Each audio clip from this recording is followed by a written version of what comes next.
inakatiza mipaka yetu ya mkoa, wilaya, lakini matumizi yake ya maji, chanzo cha maji kilichopo kwenye mkoa mmoja au kwenye wilaya moja au kwenye kata moja kinatumiwa na aidha kata nyingine au kata nyingine nyingi au wilaya nyingine au mikoa mingine.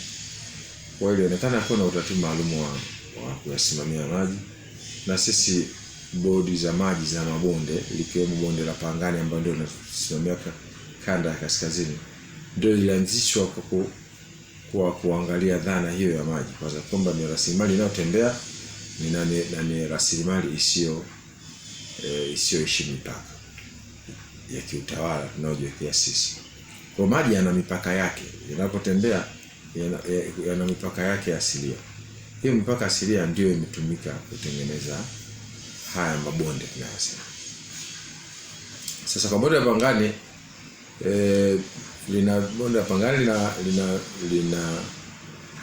lina vyanzo vingi. Tuna vyanzo kwa mfano takriban 780 ambavyo tumeshavibainisha kwa kupitia jitihada za wadau mbalimbali ikiwemo wananchi.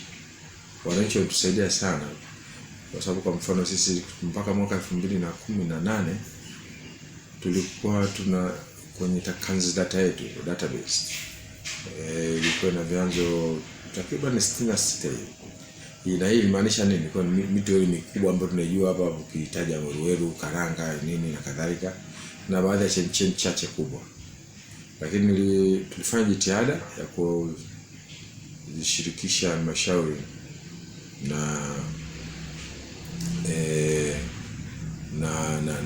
na wadau wengine mbalimbali, sekta binafsi, NGOs. Kwa hiyo jamani, anayeona mahala nadhani kuna chanzo atuambie, alafu sisi tutaziangalia kama kweli kile ni chanzo au la.